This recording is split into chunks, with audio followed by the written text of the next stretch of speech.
Yep, that's right. Miss Schultheis is dressed as a minion today, and I have another read aloud for you guys today.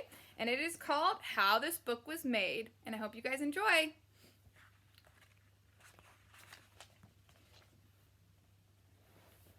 At first, this book wasn't a book. It was an idea. Ideas can come at funny times. When I had the idea for this book, I went to a quiet place and I wrote. I wrote from early in the morning until late at night. It was very hard work. Soon I had a bunch of words on paper. Those words were a first draft. The first draft of this book was not so good. Neither was the second, or the third, or the 12th. But writing lots of drafts is a useful part of the writing process. For instance, when the tiger came back for revenge because I beat him in an arm wrestling, I burnt these drafts and scared him away. I worked, and with the 21st draft I was done. So I sent my words to my editor in New York City. An editor tells you what parts of your story are good and what parts you need to fix. She is like a teacher, only she works in a skyscraper and is always eating fancy lunches. My editor called me and said, "I love this. This is perfect. Now, here are all the things you have to change." And she sent the story back to me. I took some of her advice, and I ignored some of her advice. And then I sent the story back to her. She sent the story right back and asked me why I had ignored some of her advice. And I said I didn't think they were a good idea. And she said I thought they were great ideas. And I said, well, let's agree to disagree. And she said, let's agree with me. And I said, you're not the boss of me. And it went back and forth, back and forth, back and forth, until most of the United States of America was crossed out. Many Americans were not happy about this. Eventually, my editor loved all my words, and I loved all my words. Even the tiger, who had returned with a posse, loved all my words. Well, I was finished writing, but this book was still not a book. The words needed pictures, so my editor in New York City sent them to an illustrator in Arizona. It took the illustrator a very long time to draw all the pictures for this book. I don't know what he was doing the whole time, but he must have been working very hard. I sat around and waited. Finally, the illustrator sent all his artwork to New York, and his art and my text sat in a skyscraper waiting to be printed.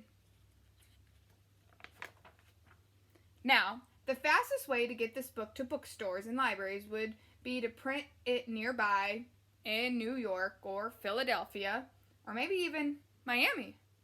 But this book was printed in Malaysia. Malaysia, where contraptions called printing presses rumbled and steamed, a lady put the book and the art into one side of the machine, and out the other end came this book. And then another book, and another, and another. Thousands and thousands of books. This book was buried below a great pile so tall you could see it from space. Astronauts looked down at Earth that day and saw a stack of books and the Great Wall of China right next to each other. They smiled. They floated around a bunch while eating astronaut ice cream. But that's science. This is literature. And at last this book was ready to be read. It needed to get to the United States as fast as it could. And of course, the fastest way it would be to put them on a jet. But this book got put on a boat. A slow boat took all the books across the sea. The journey was dull until the pirates arrived. The pirates swarmed the boat and quickly overran it. They tied up the crew and stole the captain's keys. The lead buccaneer kicked open the latch to the ship's hold. The pirates held their breath and imagined their treasure. There was no gold inside, just books. Pirates don't read, so they sailed away. When this book came into harbor, it was put on a truck. The driver put the truck into gear and drove down the highway. He braked hard for a tiger crossing the road, and all this book fell out the back. An eagle swarmed down and grabbed this book for her babies. To eat, not to read. Eagles don't read books either. She ripped out a corner, but her chicks didn't like it. They pushed this book out of their nest. This book briefly served as a roof for a toad until it was picked up by a dog that brought it back to his owner, who lost it that night on a bad hand of poker. To a truck driver whose load was one book short, he made his delivery to a woman who put it on a shelf next to many other books.